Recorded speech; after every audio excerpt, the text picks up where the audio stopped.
اچھا آپ یہ فرمائیں کہ ہم نے یہ سنا تھا کہ پہلی مرتبہ جب آپ گئے ہیں وہاں پہ امریکہ میں تو وہاں پہ پیٹر گیبریل جو تھے ان کا کوئی اسٹوڈیو ہے جس میں وہ ریکارڈ کرتے ہیں مختلف جو گلوکار باہر سے آتے ہیں ان کی آوازیں.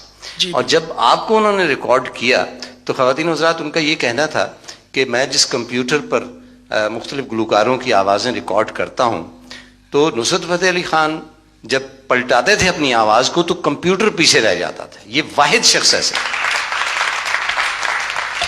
اور اس کے بعد آپ کی ان کے ساتھ بہت طویل دوستی. میں نے بہت کام کیا ہے، بلکہ میں یہ کہوں گا کہ مغرب کی دنیا میں انٹروڈیوس کروانے والا مجھے پیٹر گیبریل ہے. اس وقت صورتحال کچھ یوں ہے کہ پورے دنیا میں جہاں کہیں بھی ہم جاتے ہیں، چاہے وہ شخص افریقہ کا ہو، امریکہ کا ہو یا یورپ کا ہو، وہ گنگناتا پنجابی میں ہے. چنانچہ پنجابی کے حوالے سے جو ایک پاکستانی زبان ہے، میرا خیال ہے کہ جتنی کنٹریبیوشن آپ کی ہے دنیا میں کسی اور شخص کی نہیں ہے.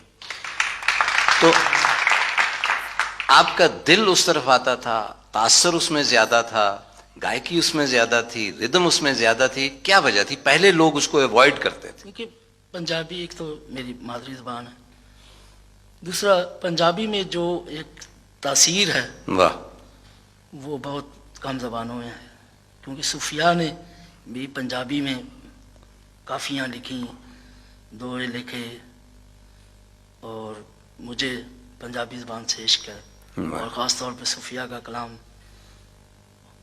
گانے سے مجھے جو روحانی سکون ملتا ہے وہ پوری دنیا سے فیضیاب ہوتی ہے. اچھا باہر جب آپ کانسرٹ کرتے ہیں تو وہاں لوگ آپ سے پوچھتے ہیں کہ یہ پنجابی کے جو بول آپ گا رہے ہیں ان کا مطلب کیا ہے؟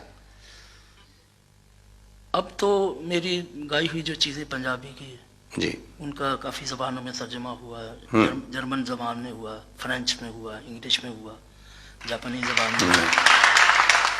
تو شروع میں ہم اس کانشیس تھے کہ پتہ نہیں کیا ہوگا، ہماری زبان کو وہ نہیں سمجھتے. پہلی دفعہ جب ہم پرفارمنس کے لیے گئے جی تو ہم نے وہ اپنی گائی ہوئی قوالیوں کا ترجمہ انگلش میں کروا کے پہلے ان کو سناتے تھے. تو فرانس والے کہنے لگے، فرانس میں پروگرام ہو رہا تھا، وہ کہہ رہے تھے کہ آپ ہم پر ظلم نہ کریں، آپ کی پرفارمنس ہمیں بتا رہی ہے کہ آپ کیا گا رہے ہیں. واہ. اچھا جاپان بھی آپ تشریف لے گئے؟ جی جب بہت دفعہ گیا ہوں جاپان. اور وہاں پہ کہا جاتا ہے کہ آپ کو ایک چھوٹے مہاتما بدھ کی صورت میں لیا جاتا ہے. جی وہ میرا گانے کا سٹائل کچھ جب آنکھیں بند کر کے کرتا تو وہ کہتے ہیں کہ ہمارے ایسے. واہ. خان صاحب آپ کو لاکھوں کروڑوں لوگ سنتے ہیں، آپ بھی کسی کو سنتے ہیں؟ جی میں کچھ آرٹسٹ ایسے ہیں جن کو میں سنتا ہوں جی مختلف صنفوں میں. کلاسیکل میں استاد بڑے غلام علی خان صاحب، استاد امیر خان صاحب، استاد سلامت علی خان صاحب کو سنتا ہوں. اور پلے بیک سنگر میں مجھے میڈم نور جہاں، لتا منگیشکر، آشا بھونسلے مجھے پسند ہے. اور اس کے علاوہ مجھے انسٹرومنٹل بہت پسند ہے.